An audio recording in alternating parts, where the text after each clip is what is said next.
Maya hadn't slept well in 3 years. Not since the day her principal called her into his office with that look on his face. The look that said everything was about to change. And it did. She used to love teaching. Walking into her classroom every morning felt like coming home. The smell of chalk dust. The sound of teenagers laughing before the bell rang. The way a student's eyes would light up when they finally understood a difficult concept. That was her life. That was who she was. But people can be cruel when they want to believe a story. It doesn't matter if the story is true. It just needs to be interesting enough to repeat. A student had made accusations, serious ones, the kind that destroy careers and lives. Maya had helped him after class with his essays. She'd written him recommendation letters for college. She'd encouraged him when his parents were going through a divorce. And somehow in his troubled mind he'd twisted all of that into something it never was. The investigation cleared her. Eventually.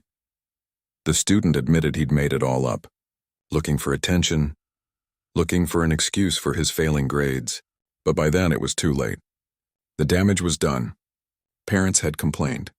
The school board had made their decision. She could resign quietly or they'd make it messy, so she resigned. That was 3 years ago. Now Maya lived in a tiny apartment on the edge of town, working from home as a freelance editor. She corrected other people's words, fixed their grammar, made their sentences flow better. It was lonely work, but it was safe. No one could whisper about her through a computer screen. She only left the apartment when she absolutely had to.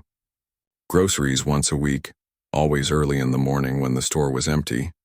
Doctor's appointments when necessary, always in the next town over. She wore oversized sunglasses even on cloudy days and kept her hair tied back in a simple ponytail, anything to avoid being recognized. The town wasn't huge, but it wasn't small either. Just the right size for everyone to know everyone else's business. Just the right size for rumors to spread like wildfire and never quite burn out. Maya had thought about moving. Packing up everything and starting fresh somewhere new. But where would she go? And what would she do when someone inevitably asked about her work history, her references, her past? The truth would follow her anywhere. At least here, the worst had already happened. On a Thursday morning in late September, Maya's car started making a terrible grinding noise. She wasn't surprised. The car was old, and she'd been ignoring strange sounds for months. But this time, the noise got louder and louder until she had no choice but to pull over. She was only 2 blocks from Patterson's Auto Repair. She'd passed it 100 times but never stopped. Patterson's had been there forever. A small garage with 2 bays and a faded sign that needed repainting. Maya sat in her car for a few minutes, gripping the steering wheel, trying to calm her racing heart. She knew what would happen. She'd walk in, and whoever was behind the counter would recognize her. There'd be that moment of recognition, that slight change in their expression. Then the cold politeness, the way people talk to you when they've already decided who you are. But the car wouldn't start. She couldn't just sit here forever. She grabbed her purse and walked to the garage. The smell hit her first. Motor oil and metal and that indefinable scent of a place where people work with their hands. One bay was empty. In the other, someone was under a truck, only their legs visible. "Hello?" Maya called out, her voice sounding too loud in the quiet space. The legs shifted and a man rolled out from under the truck on a creeper. He stood up, wiping his hands on a rag that was already covered in grease stains. He was probably in his mid-40s with dark hair starting to gray at the temples and lines around his eyes that suggested he smiled often, even if he wasn't smiling now. "Can I help you?" he asked. "My car," Maya said, gesturing vaguely behind her. "It's making a noise. A bad one. I had to pull over. Where is it?" "2 blocks that way. In front of the pharmacy." He nodded. "I can take a look. Give me a minute to grab my keys." He disappeared into a small office at the back of the garage. Maya stood there waiting, her shoulders tense. He hadn't recognized her. Or if he had, he hadn't shown it. That should have been a relief, but she'd learned not to trust first impressions. He came back with a set of keys and nodded toward an old pickup truck parked outside. "We'll take my truck. You can show me where it is." The ride was short and silent. Maya kept her hands folded in her lap, watching the familiar streets pass by. When they reached her car, he pulled up behind it and got out. She watched as he popped the hood and started examining the engine. His movements were efficient, practiced. He checked things she couldn't name, touched parts she didn't understand. After a few minutes, he straightened up and wiped his hands again. Your transmission's going. It's not completely dead yet, but it's close. Can you fix it? I can, but it won't be cheap. And it'll take a few days. I'll need to order the parts. Maya closed her eyes. Of course it would be expensive. Of course it would take days. How much? He named a figure that made her wince but wasn't as bad as she'd feared. I can probably have it ready by Tuesday. Maybe Wednesday. Okay, she said quietly. Do it. He drove her car back to his garage while she sat in his truck. The passenger seat was worn but clean. There was a travel mug in the cup holder and a pair of work gloves on the dashboard. Normal things. A normal person's truck. At the garage, he had her fill out some paperwork. Name, phone number, address. She wrote quickly, waiting for the moment of recognition. But it didn't come. You'll need a ride home, he said, not looking up from the clipboard. I can walk. Where do you live? She told him the address and he shook his head. That's 40 minutes on foot. I'll drive you. You don't have to. I know I don't have to, but I'm going to.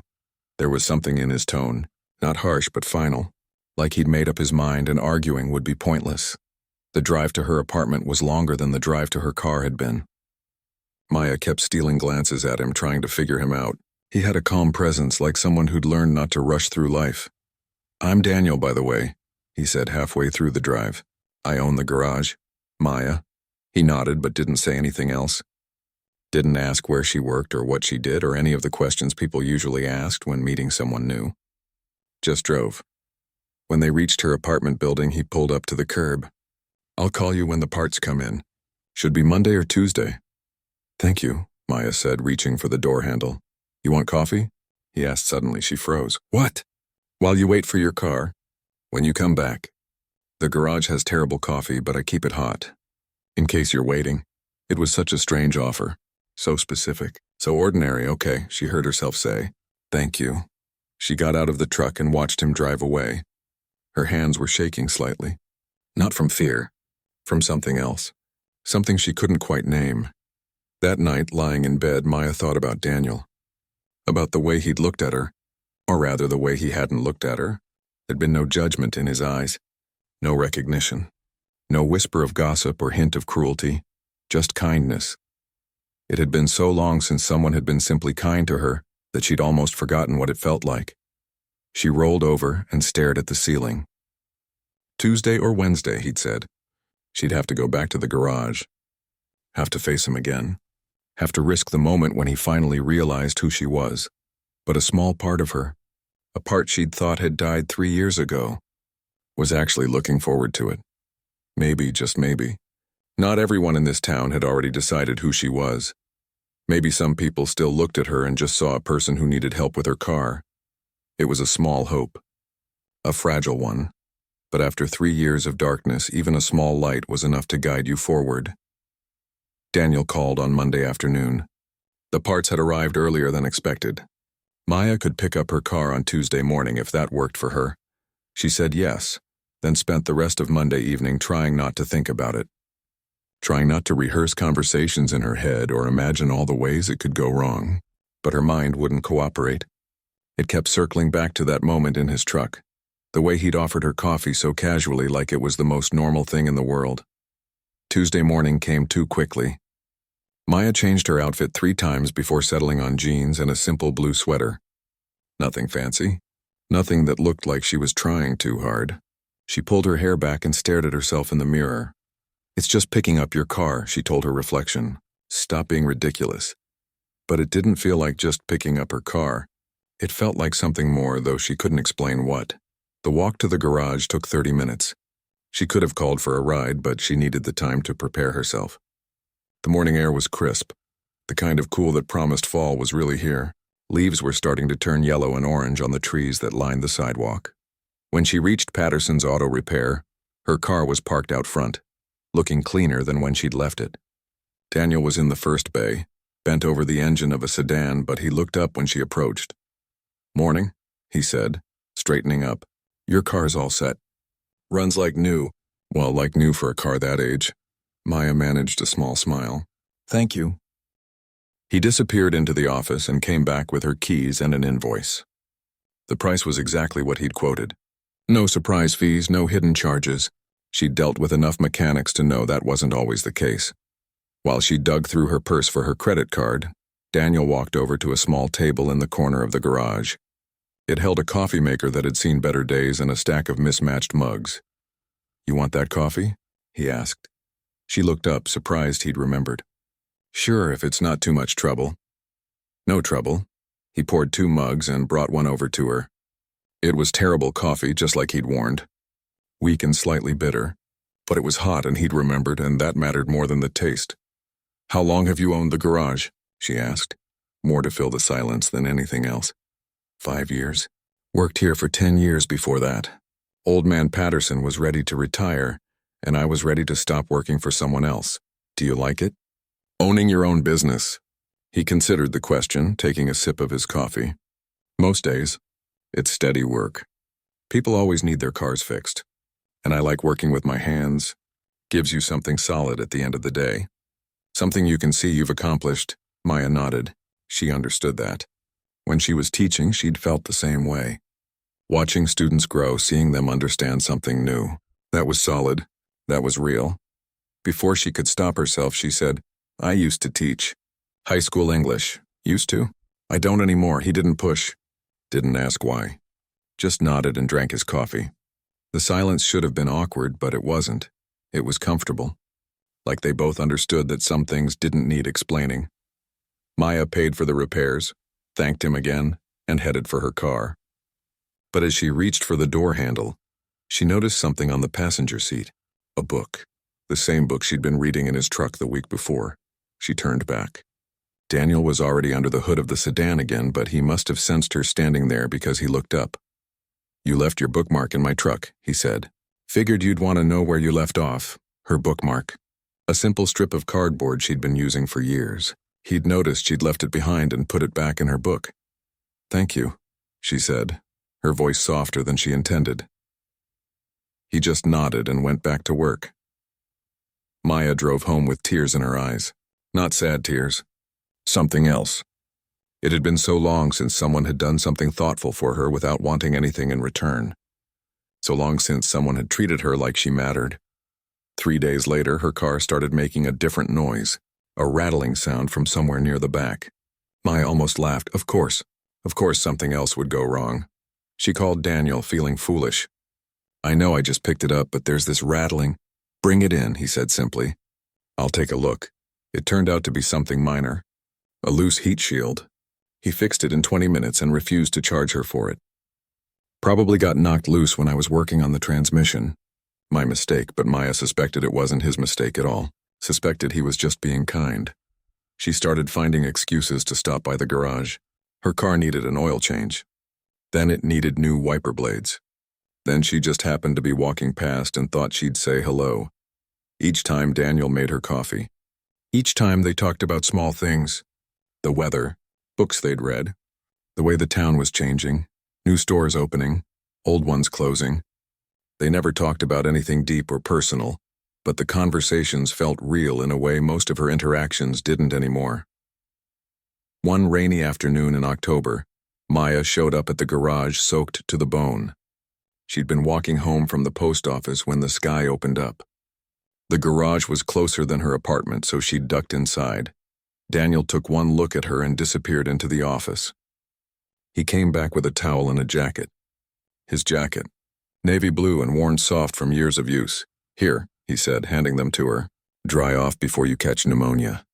The towel smelled like laundry detergent. The jacket smelled like motor oil and something else. Something warm. She wrapped it around herself and felt warmer than she had in months. "Thank you," she said. "Coffee?" She laughed. Actually laughed. "Yes, please." They sat in the garage waiting area, which consisted of 3 plastic chairs and a table covered in old magazines. Maya drank her terrible coffee and watched the rain come down outside. Daniel sat across from her doing paperwork, occasionally looking up to make a comment about the weather, or ask if she needed more coffee. It was the most normal Maya had felt in 3 years. "Can I ask you something?" she said suddenly. He looked up from his paperwork. "Sure. Why are you so nice to me?" The question hung in the air between them. Daniel set down his pen and leaned back in his chair. "Why wouldn't I be? Most people aren't." He was quiet for a long moment. Then he said, "I figure everyone's got their reasons for being the way they are. Everyone's carrying something. Doesn't cost me anything to be decent." Maya felt her eyes start to water. She looked down at her coffee cup, blinking rapidly. "Besides," Daniel continued, his voice gentler now, "seems to me like you could use a friend. And I could too." She looked up at him then. Really looked at him. There was something in his eyes. Understanding. Recognition. Like he knew exactly what she was feeling because he'd felt it himself. "You know who I am," she said quietly. It wasn't a question. "I know what people say about you. That's different from knowing who you are. And you don't care about what people say?" He shrugged. "People said a lot about me too, a few years back. When my wife left. Funny how everyone becomes an expert on your life when things go wrong." Maya's breath caught. "I didn't know. No reason you would. I don't talk about it much." He picked up his pen again, rolling it between his fingers. "Point is, I learned real quick that most people would rather believe a good story than the truth. So I stopped caring what they believed. That simple? No, took a long time to get there. Still working on it most days." He looked at her directly. "But I learned that the people who matter will see the truth eventually. And the ones who don't? They weren't worth my time anyway." Maya sat with that for a while. The rain was starting to let up, turning from a downpour to a steady drizzle. She should probably go home. But she didn't want to. She wanted to stay in this garage with its terrible coffee and its kind owner who saw her as a person instead of a scandal. "Do you need any help?" she asked suddenly. Daniel looked confused. "With what?" "Around the garage. Filing, answering phones, whatever. I could help. If you need it." He studied her face. "You don't have to do that. I know. But I want to. I'm tired of hiding in my apartment. And I'd rather be here than anywhere else in this town." A slow smile spread across his face.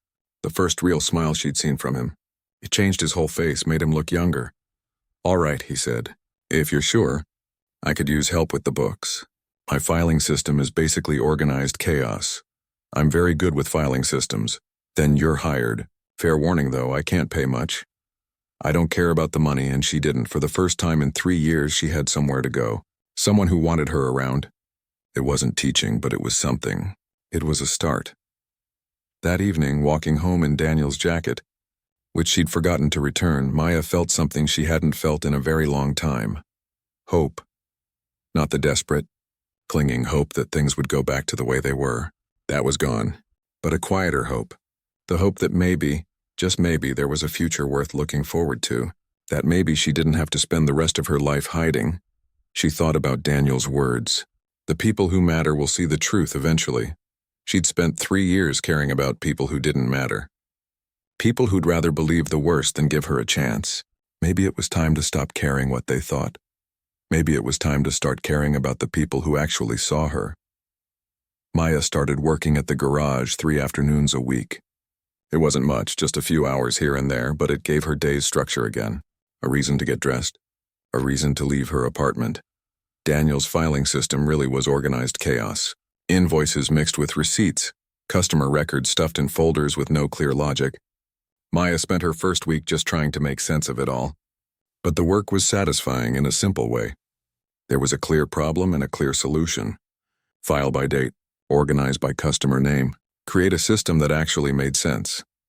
Daniel worked while she organized, occasionally coming over to ask where something was or to explain his reasoning behind the chaos.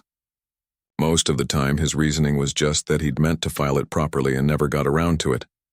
"I'm better with engines than paperwork," he admitted one afternoon. "Lucky for you, I'm better with paperwork than engines." He smiled at that. She was seeing him smile more often now. It was nice. The customers who came in were friendly enough to Maya. Most didn't recognize her, or if they did, they didn't show it. She answered phones, made appointments, occasionally chatted with people while they waited for their cars. Small interactions, but they felt huge after years of isolation. On a Thursday evening, Maya was finishing up some filing when she heard voices outside.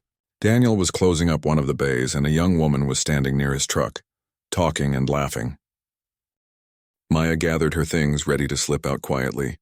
But as she headed for the door, Daniel called out, "Maya, wait a second." The young woman turned, and Maya saw she was probably in her early 20s. with Daniel's dark hair and his smile. "This is my daughter, Rachel," Daniel said. "She's home from college for the weekend." Rachel extended her hand. "Hi, Dad's told me about you. Said you're saving him from his paperwork nightmare." Maya shook her hand, feeling awkward. "I'm just doing some filing. Trust me, that's huge. Last time I was home, I spent 3 hours looking for an invoice he swore was in the office somewhere. Turned out it was in his truck." Daniel had the grace to look embarrassed. "In my defense, I was going to file it." "Uh-huh." Rachel turned back to Maya. "Want to grab dinner with us? We're just going to the diner down the street." Maya's first instinct was to say no, to make up an excuse. But something made her pause. Maybe it was the genuine warmth in Rachel's invitation. Maybe it was the fact that Daniel was looking at her hopefully. "Sure," she heard herself say. "That sounds nice." The diner was one of those classic small-town places with red vinyl booths and a menu that hadn't changed in 30 years. Maya had avoided it for years. Too many memories of coming here with other teachers back when she had colleagues who wanted to be seen with her. But tonight, sliding into a booth across from Daniel and next to Rachel, it felt different. She wasn't hiding. She wasn't sneaking in and out. She was just here. They ordered burgers and fries, and Rachel dominated the conversation, telling stories about college, her roommates, her classes. She was studying education, wanted to be a teacher. Maya felt her chest tighten at that, but she kept smiling, kept listening. "What about you, Maya?" Rachel asked. "What did you do before working at the garage?" The question was innocent, just making conversation, but Maya felt the old panic rising. She glanced at Daniel, who was watching her calmly, not intervening, letting her decide how to answer. "I was a teacher," Maya said quietly. "High school English. Really? That's so cool. Why'd you stop?" There it was. The question Maya had been dreading. She could lie, make up something about wanting a change. But she was tired of lying, tired of hiding. "Things got complicated," she said carefully. "There were some accusations. They weren't true, but by the time that came out, it was too late. I'd already lost my job." Rachel's eyes widened. "That's awful. I'm so sorry. It was a long time ago. Still?" Rachel shook her head. "People are so quick to judge. My dad went through something similar, actually." Maya glanced at Daniel again. He was studying his coffee cup, his jaw tight. "Rachel," he started, but his daughter waved him off. "Oh, come on. Dad, it's not a secret." She turned to Maya. "When my mom left, people in this town went crazy with gossip, said all kinds of things about why she left, that Dad was controlling, that he was never home, that he didn't pay enough attention to her." "That's enough," Daniel said quietly. But Rachel kept going. "None of it was true. Mom left because she met someone else. Simple as that. But people don't want simple explanations. They want drama. They want someone to blame." Maya felt something shift inside her. She'd known Daniel had been through something, had sensed it in the way he treated her, but hearing it confirmed, hearing the specifics made her understand him in a new way.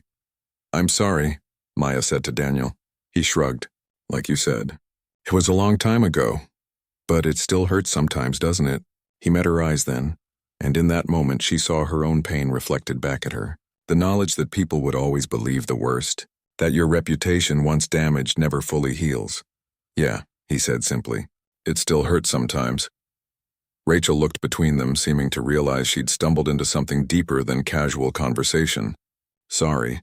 I have a bad habit of oversharing. Mom always said I needed a filter." "It's fine," Maya said, meaning it. "Really?" The conversation shifted to lighter topics after that. Rachel told them about a disastrous date she'd gone on, about her plans for spring break, about her favorite professor who reminded her of Maya's description of herself as a teacher. By the time they finished dinner, Maya felt lighter than she had in months. Being around Rachel's energy, her optimism was infectious. And watching Daniel with his daughter, seeing the obvious love and pride on his face made her see him differently too. After dinner, Daniel drove Maya home while Rachel took his truck to meet some friends. The drive was quiet at first. Maya watched the streetlights pass, thinking about everything Rachel had said. "I didn't know," Maya said finally, "about what people said about you. I don't talk about it much. Do people still whisper? When they see you?" Daniel was quiet for a moment. "Sometimes. Less than they used to. I think most people have moved on to newer gossip. That's the thing about small towns. Eventually, there's always a fresh scandal. How did you get through it? One day at a time. Same as you're doing. He pulled up in front of her apartment building. And I had Rachel. Knowing she needed me kept me going on the days when I didn't want to keep going. Maya understood that. Having a reason. Having someone who needed you. Thank you, she said. For dinner. For introducing me to Rachel. For everything. She likes you. Asked if you'd be around next time she visits. I'd like that. Daniel smiled. Good, me too. Maya got out of the truck but leaned back through the open door. Daniel, why didn't you tell me before? About what happened with your wife? He thought about it. Didn't want you to feel like I was comparing our situations. What you went through, what I went through, they're different. But I recognized something in you that first day. The way you held yourself, like you were expecting the worst. I knew that feeling. Is that why you were kind to me? Because you recognized it? No, I was kind to you because that's who I try to be. The recognition just made me understand why you needed it. Maya felt tears prick her eyes. She blinked them back. I'm glad my car broke down. He laughed softly. Me too. That night, lying in bed, Maya thought about what Rachel had said. People are so quick to judge. It was true. But people were also capable of kindness, of seeing past rumors, of giving second chances. Daniel had survived his scandal. He'd built a life. He had a daughter who loved him, a business that was his own, a quiet contentment that Maya envied. Maybe she could have that too. Maybe not the same life she'd had before, but something new, something different. Over the next few weeks, Maya found herself thinking about Daniel more and more. Not just about his kindness, but about him. The way he concentrated when he was working, his forehead creased in focus. The way he always made sure there was fresh coffee when she came in. The way he laughed at Rachel's jokes, even the ones that weren't funny. She tried to tell herself it was just gratitude. He'd given her a job, a purpose, a connection to the world again. That's all it was. But late at night, when she was honest with herself, she knew it was more than that. She was starting to care about him. Not just as a friend or an employer or someone who'd shown her kindness, but as someone she wanted to be around. Someone whose smile made her day better. Someone she thought about when she woke up in the morning and before she fell asleep at night. It terrified her.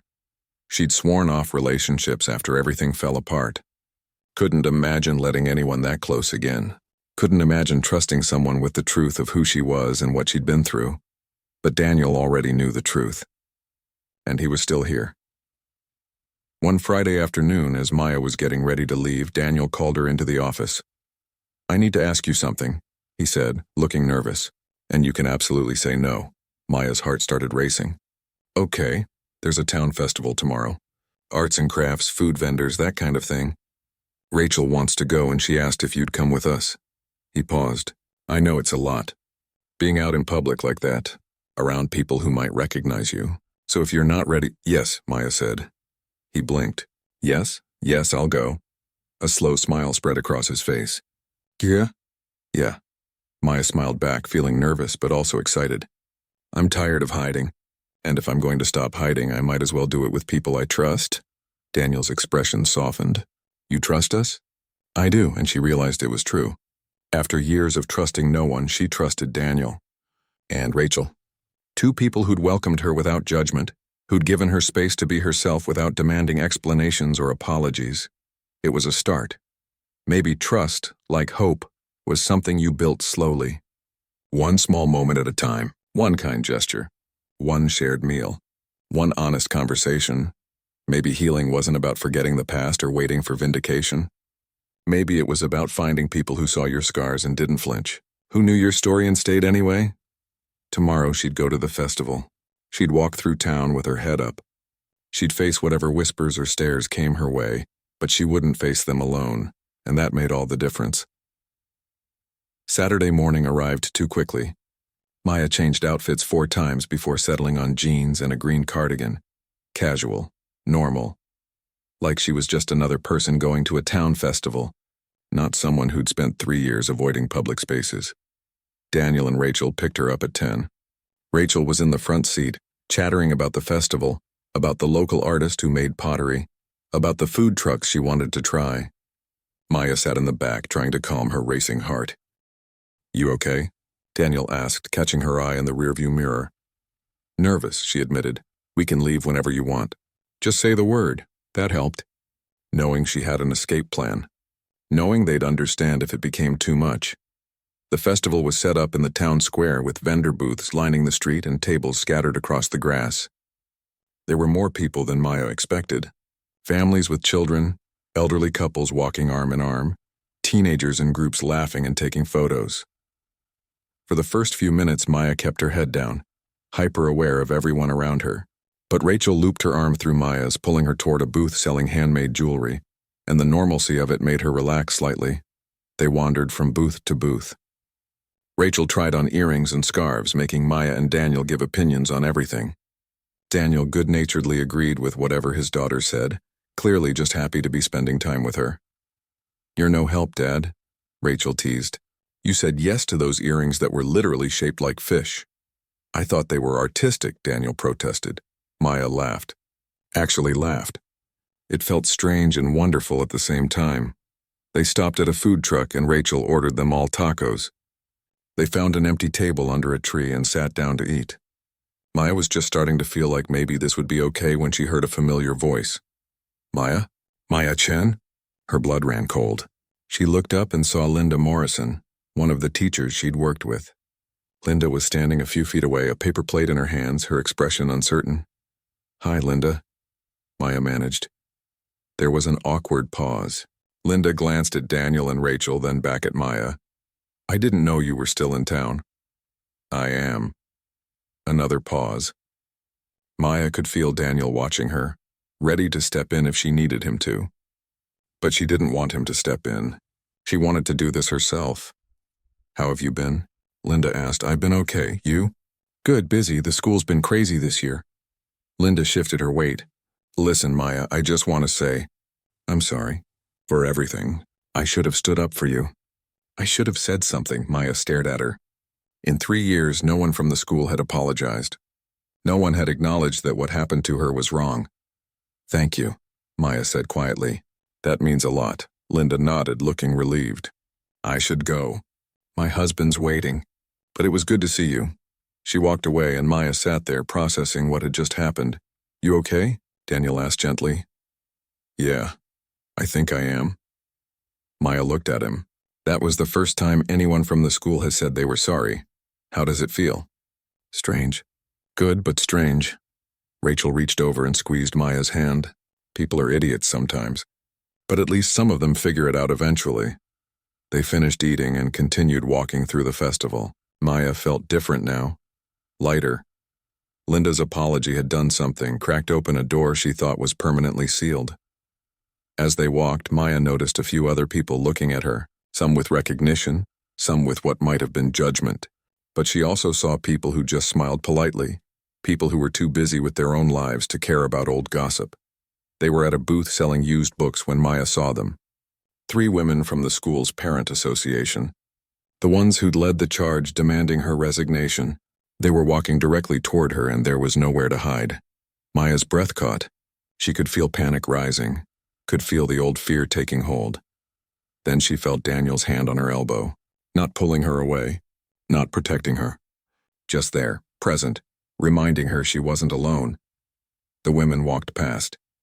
One of them looked directly at Maya, her expression cold.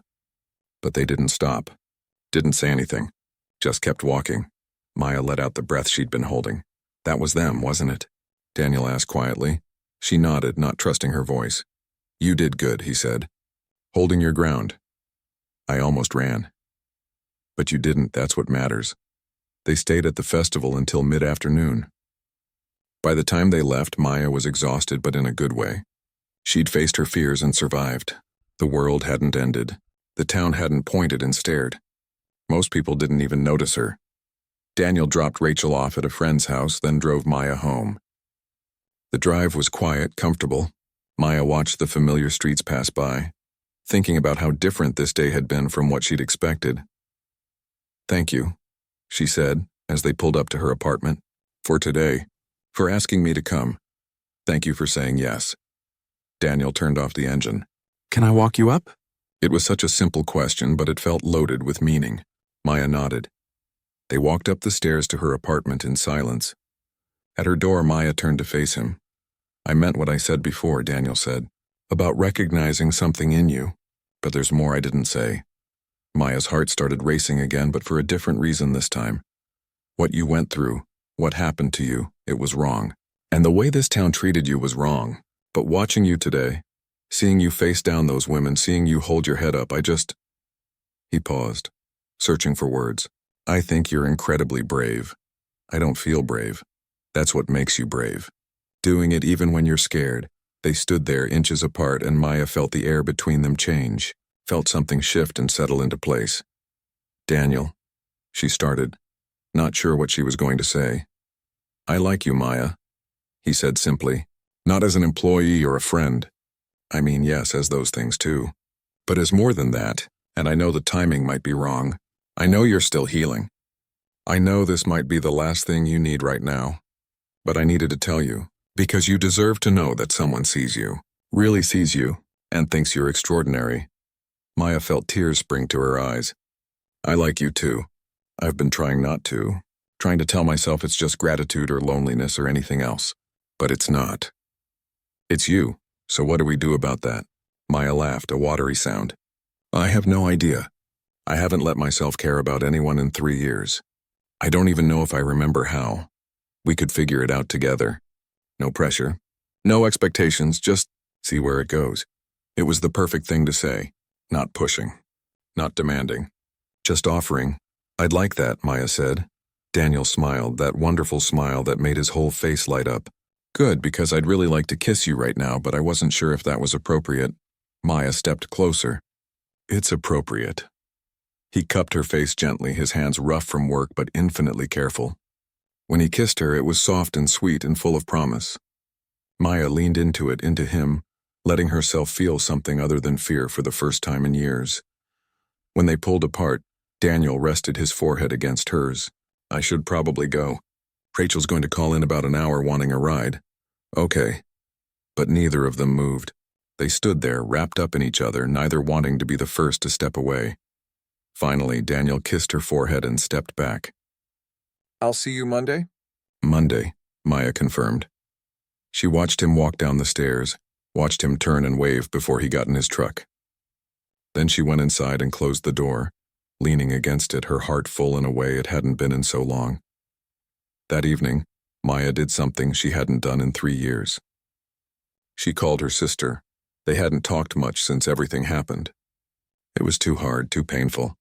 Her sister lived 3 states away and had tried to get Maya to move closer, to start over somewhere new. But Maya had been too paralyzed by fear and shame to move. Maya, her sister answered on the second ring, surprise evident in her voice. Hi, Jen. Is everything okay? Yeah, everything's okay. I wanted to talk to you. They talked for over an hour. Maya told her about Daniel, about Rachel, about the festival, about starting to feel like maybe possibly she could have a life again. Jen cried. Happy tears, she said. She'd been so worried about Maya, so afraid her little sister would stay locked away forever. I'm proud of you, Jen said. I know how hard this must have been. It was. It is.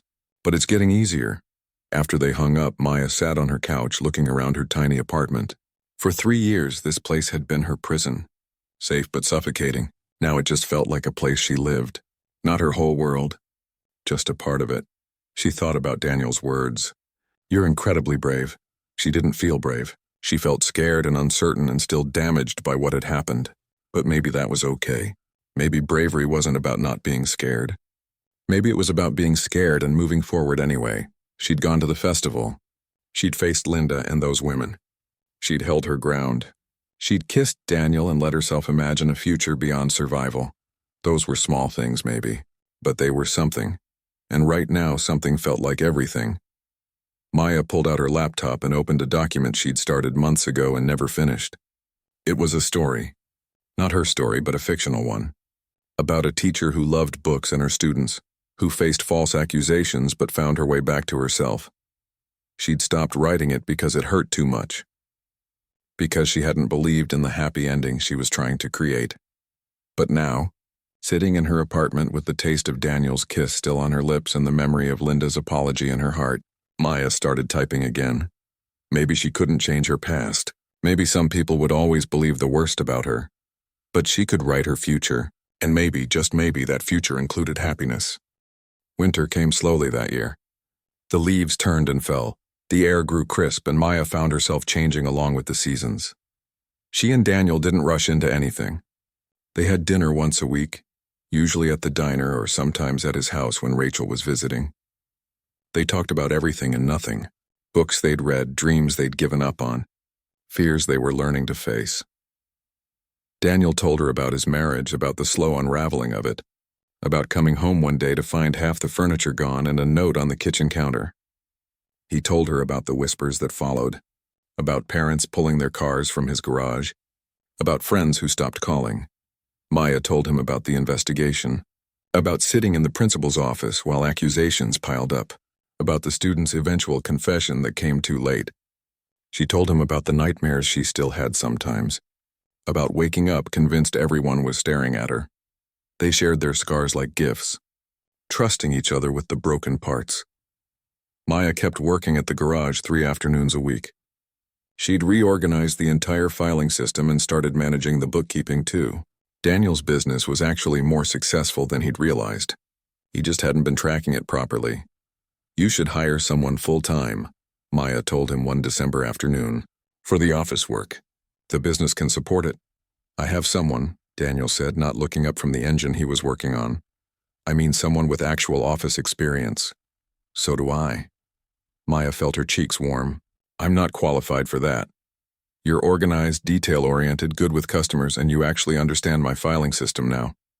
That makes you more qualified than anyone." "But Maya." He straightened up and looked at her. "If you don't want to do it, just say so. But don't tell me you're not qualified. You're the most qualified person I know." She thought about it. A real job, steady income, purpose beyond just surviving. "What would Rachel think?" Daniel smiled. "Rachel already suggested it last month. Said I'd be an idiot to let you go." "Okay," Maya said. "Yes, I'll do it." Working full-time at the garage gave Maya structure and confidence she hadn't felt in years. She arrived every morning at 8, made the terrible coffee Daniel loved, and spent her days managing appointments, ordering parts, handling invoices. Simple work, but it mattered. Customers started recognizing her as Daniel's office manager, not as the disgraced teacher. Just as Maya, the woman who helped them schedule oil changes and explained their repair bills. In January, Maya did something that terrified her. She joined a book club. It was Daniel's idea, actually. He'd mentioned that the library ran one, and before Maya could talk herself out of it, he'd signed her up. "You love books," he'd said, "and you need more than just work and me in your life." He was right, though Maya spent the entire week before the first meeting convinced she'd made a terrible mistake. The book club met on Thursday evenings. There were 8 women, ranging in age from early 20s to late 60s. The librarian who ran it, Helen, had kind eyes and a warm smile that immediately put Maya at ease. No one recognized her, or if they did, they didn't care. They talked about the book they'd read, argued about character motivations, debated themes. Maya found herself speaking up, sharing interpretations, defending her positions. It felt like teaching again, but without the pressure, without the fear. After the meeting, Helen approached her. "You have wonderful insights. Have you ever thought about teaching?" Maya's stomach dropped. "I used to teach. High school English." "Really? What happened?" And here it was. The moment of truth. Maya could lie, make something up. But she was tired of lying. There were some false accusations. "I lost my job." Helen nodded slowly. "I remember that. You're Maya Chen." Maya braced herself for the rejection, for Helen to take back her compliment, to ask her to leave the book club. Instead, Helen said, "That was a terrible situation. I'm sorry that happened to you. The library board considered releasing a statement supporting you, but by then you'd already resigned." Maya stared at her. "You believed me?" "Of course. Anyone who actually looked at the evidence believed you. It's just that not many people bothered to look." Helen squeezed her arm. "I'm glad you came tonight. I hope you'll come back." Maya did come back. Every Thursday evening, she attended book club. Slowly, she started forming friendships with the other women. They invited her to coffee. They asked her opinion on books they were considering. They treated her like a person, not a scandal. February brought Rachel home for winter break. She insisted on a girls' day with Maya, just the two of them. They went shopping, got their nails done, had lunch at a cafe 2 towns over. "Dad's different since you came into his life," Rachel said over salads. "Different how?" "Happier. Less closed off. He used to just work all the time, never really living, you know. But now he talks about things you two do together. Places you want to go. He's making plans again." Maya felt tears prick her eyes. "He's helped me too. More than he knows?" "He knows." Rachel grinned. "Trust me, he knows. He's basically written poetry about how amazing you are." "He has not." "Okay, not literally. But he might as well have. It's kinda gross how much he likes you." "In a sweet way," Maya laughed. "I kind of grossly like him too." On Valentine's Day, Daniel closed the garage early and took Maya to dinner at a nice restaurant in the next town. He wore a button-down shirt instead of his usual work clothes, and Maya wore a dress she'd bought specifically for the occasion. Over dessert, Daniel reached across the table and took her hand. "I know we said we'd take things slow," he said, "and we have been. But I need you to know something. I love you, Maya. I'm in love with you, and I don't want to take it slow anymore." Maya's heart was pounding. "What do you want?" "I want you in my life completely. I want to wake up next to you.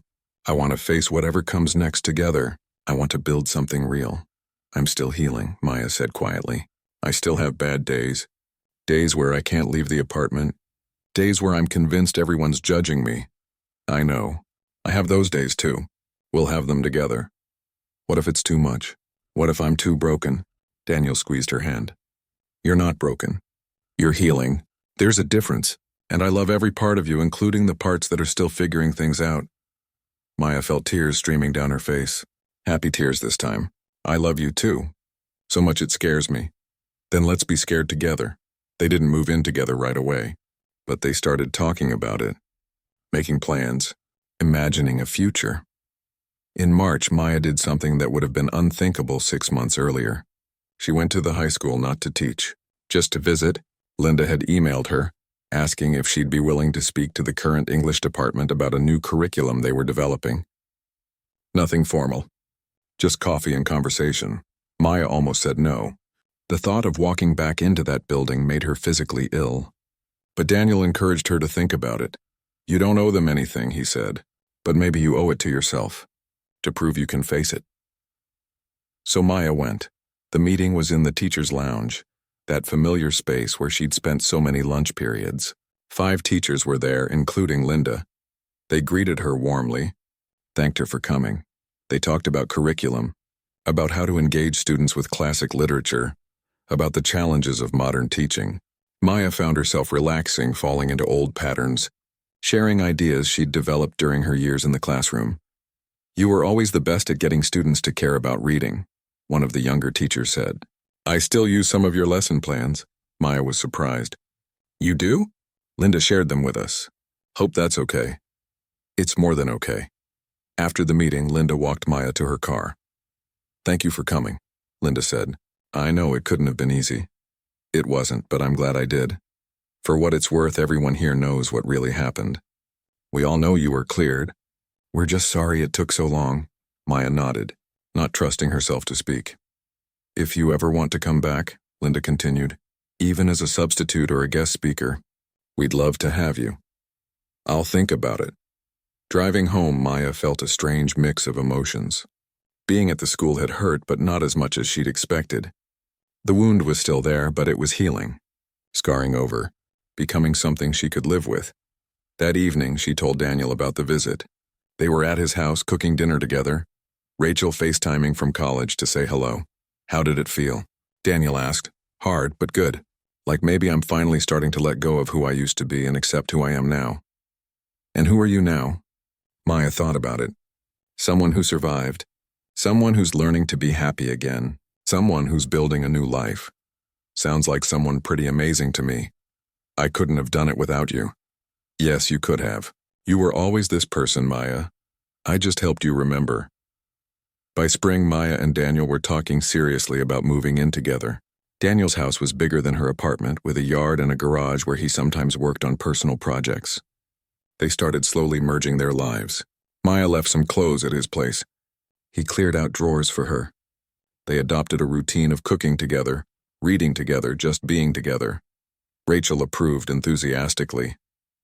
Finally, I was wondering how long you two were going to keep pretending you didn't want to live together.